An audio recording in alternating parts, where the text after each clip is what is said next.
In the previous video, we calculated I gross for the T-beam section and I cracked at A, B, and C, left, middle, and right. And now we're going to calculate the deflection just due to only the dead load. The dead load was kind of small, and at A and C it wasn't cracked, but at B it was cracked. And so we're going to get the moment of inertia at A, B, and C. And we need to use only one moment of inertia for our deflection formula. And so we're going to average these three moment of inertias at left, middle, and right. And note that this moment of inertia will be different under dead and live load, because under dead and live load, all three A, B, and C sections are cracked. Okay, at A and C, if you remember from the first video, they were not cracked. So if it's not cracked, you just use the gross moment of inertia, that 9,900 inches to the fourth. And this is what is new in 2019, this formula right here.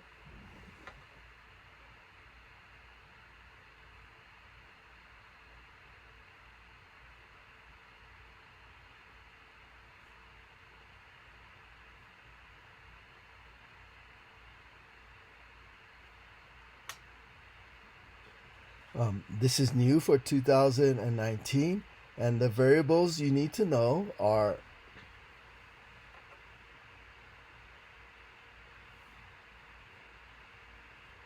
the crack moment of inertia,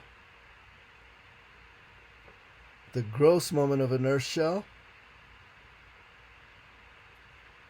the cracking moment, and more specifically 2/3 of the cracking moment, and the maximum applied moment. You need those four things, and I've written them in there. Okay, and you plug that all out and you get 4,200 inches to the fourth as the moment of inertia. But the problem is we have three moment of inertias now. We have 98, 96 on the left end. We have 4,200 in the middle and 9,900 on the right end. What are we going to do? And the code just says take a reasonable average of those three. So we could just take the average, but what I've chosen to do is this. Because the moment diagram looks something like this,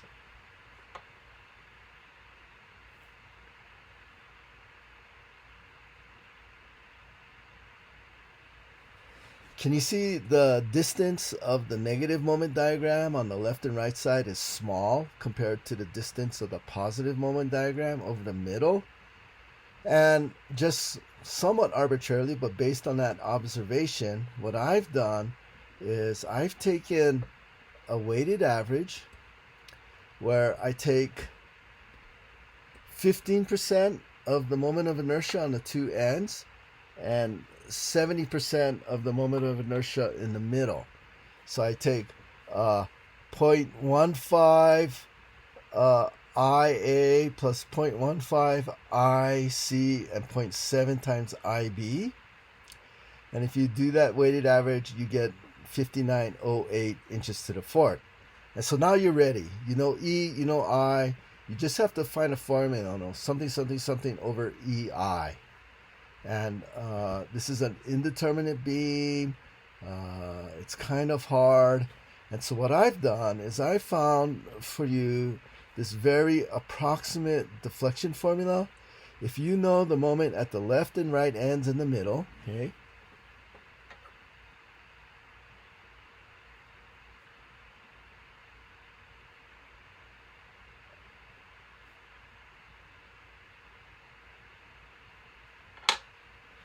okay, L is left, R is right, M is middle. So if you know those, and for us, L left is A, right is C, and middle is B, and you put them in, you get the deflection is 0.14 inches. Okay, I don't show any of the details here, but if you go to that fifth video, I show you the details, and there are some details here. The length is in feet, the moment is in kip feet. E is in KSI, kip per inches squared. I is in inches to the fourth.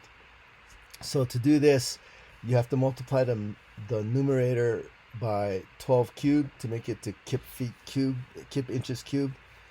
And 12 cubed is 1728. Anyway, if you want to see the details of putting the actual numbers in and getting that 0.14 inches, you can check that last 5th video with the details.